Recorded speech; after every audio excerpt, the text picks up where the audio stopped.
को लेकर क्या स्थिति है मध्य प्रदेश में, क्योंकि लगातार केसेस बढ़ रहे हैं, हालांकि डिस्चार्ज भी हो रहे हैं लेकिन बढ़ रहे हैं, मृत्यु भी बढ़ती जा रही है। किस तरीके से और किस तरीके से कंट्रोल करने के लिए आप क्या कोशिश कर रहे हो, क्या स्थिति है अभी मौजूदा दौर में? हमने हर संभव उपाय किए हैं। अब जो ज्यादा प्रभावित जिले हैं उनमें अधिकारियों की टीम भेजी जा रही है।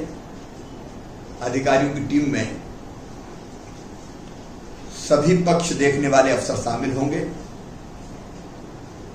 वो टीम वहां जाकर कैंप करेगी और स्थानीय प्रशासन को, चाहे वो इलाज हो या लॉकडाउन जैसे विषय हो, उस पर हर संभव सहयोग करेगी। सुखद संकेत ये है कि कोरोना में पॉजिटिव जो सैंपल के नंबर के आधार पर जो केस आते थे, अब वो प्रतिशत में कम हो रहे हैं। पॉजिटिव केस लगातार घटते जा रहे हैं। वो इंदौर में भी घट रहे हैं, भोपाल में भी घट रहे हैं। मृत्यु दर अब कम हो रही है। और सुखद बात यह है कि डिस्चार्ज होने वाले मरीजों की संख्या, जो स्वस्थ होकर डिस्चार्ज हो रहे हैं, उनकी संख्या लगातार बढ़ रही है। हम धीरे धीरे परिस्थिति पर काबू पाते हुए प्रदेश की जनता के सहयोग से लगातार आगे बढ़ रहे हैं।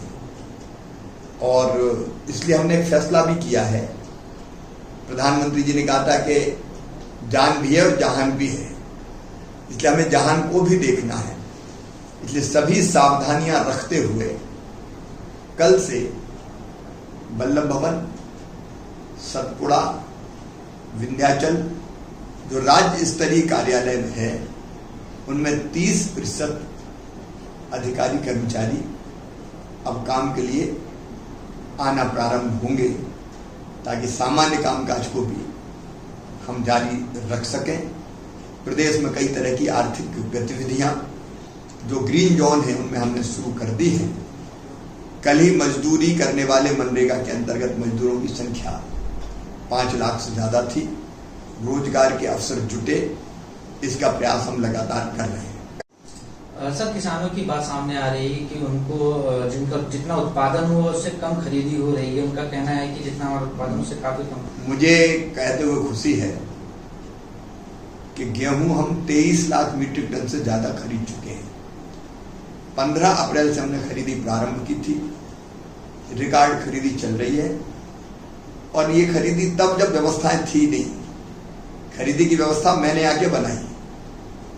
कई किसान तो ये सोचते थे कि सरकार में तो खरीदी होगी नहीं, जब पुरानी सरकार थी। लेकिन हमने धारणा को बदल दिया। खरीदी लगातार गेहूं की जारी है और किसानों को कहीं कोई परेशानी नहीं है। चना, मसूर और सरसों की तीनों की खरीदी धीरे धीरे, क्योंकि लॉकडाउन के कारण, कोरोना संकट के कारण बारदाने बनाने वाले जितने भी कारखाने थे पश्चिम बंगाल के या बांग्लादेश से आता था, वो बंद थे। इसलिए जूट का बारदाना हमारे पास नहीं आ पाया।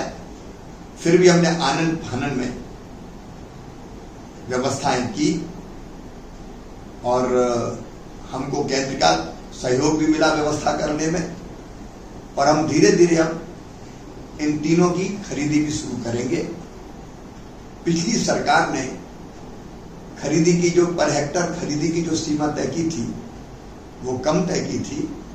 हमने उसको रिवाइज करने का फैसला किया है और पर हेक्टर जो उत्पादन है, उस उत्पादन को आधार मानकर हम खरीदी की सीमा तय करेंगे, ताकि किसान को कोई घाटा ना हो। ये सरकार किसानों की सरकार है। कोई शोषण नहीं होगा किसानों का। जो बेहतर से बेहतर किया जा सकता है